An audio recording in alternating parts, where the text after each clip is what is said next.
How did the Levites on the whole make atonement for Israel, since only the house of Aaron offered the sacrifices? This is the question that we seek to answer today as we continue our verse-by-verse study of the book of Numbers on Walking Through the Bible. If you have a Bible with you, you can turn to Numbers chapter 8. We're going to be reading from verses 13 to 22. If you don't have a Bible, don't worry. Just follow along with us on the screen. The version that we'll be reading from is the New King James Version. So, Numbers chapter 8, beginning of verse 13. And you shall stand the Levites before Aaron and his sons, and then offer them like a wave offering to the Lord. Then you shall separate the Levites from among the children of Israel, and the Levites shall be mine. After that the Levites shall go into the service of the tabernacle of meeting. So you shall cleanse them and offer them like a wave offering. For they are wholly given to me from among the children of Israel. I have taken them for myself instead of all who open the womb, the firstborn of all the children of Israel.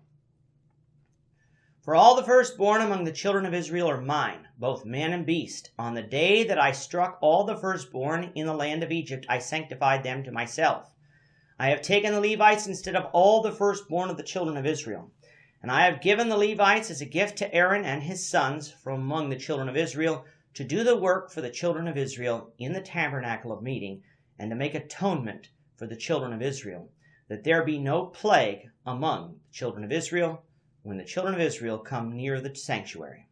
Thus Moses and Aaron and all the congregation of the children of Israel did to the Levites, according to all that the Lord commanded Moses concerning the Levites, so the children of Israel did to them. And the Levites purified themselves and washed their clothes. Then Aaron presented them like a wave offering before the Lord, and Aaron made atonement for them to cleanse them. After that, the Levites went in to do their work in the tabernacle of meeting before Aaron and his sons, as the Lord commanded Moses concerning the Levites, so they did to them. In our last lesson, we were discussing how the Levites as a tribe were ceremonially cleansed before beginning their work of the service of the tabernacle.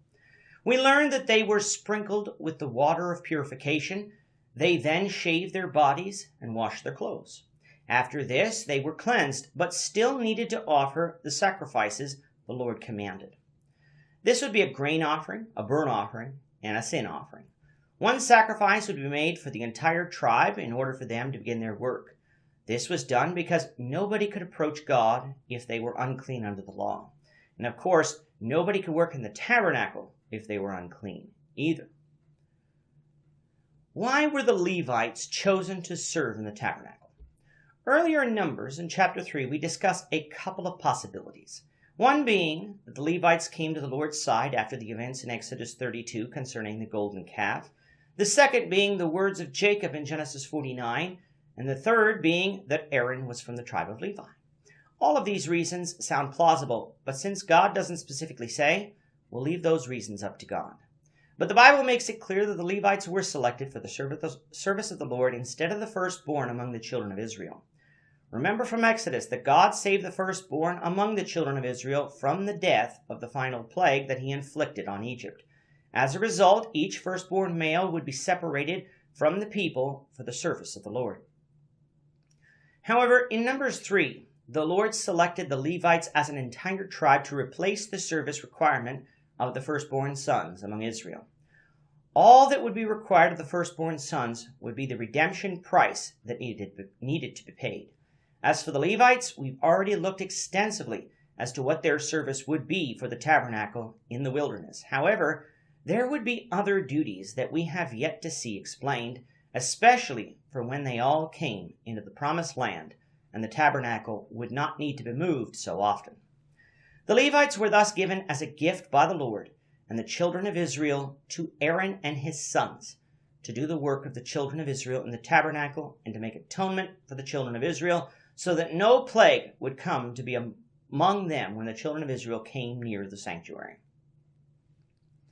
How would the Levites, in general, make atonement for the children of Israel, since only the house of Aaron offered the sacrifices?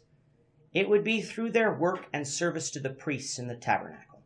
In truth, the atonement ultimately comes through the shed blood of Jesus, which was offered to appease the wrath of God, enabling him to provide grace. It doesn't come through sinful men, it doesn't come through the priests, and it doesn't come through the blood of animals. However, mankind still had to obey. The children of Israel still had to obey and offer their sacrifices, and the Levites would be involved in serving the needs of Israel in the tabernacle, even though only the house of Aaron would offer the sacrifices. So it is in that sense that they make atonement for Israel. After the Levites had been sanctified before God and the people, they then went to work in the tabernacle in their service to the Lord. With that, our time is up for today. The Lord willing, we hope you'll join us for tomorrow's discussion of Numbers chapter 8, verses 23 to 26, as we continue our walk through the Bible, one verse at a time. Thank you for watching today's episode. We hope that you found it edifying and ask that you not only subscribe to our channel and podcast, but that you like and share this episode among your friends, so that the saving gospel of Jesus Christ can go out to the whole world.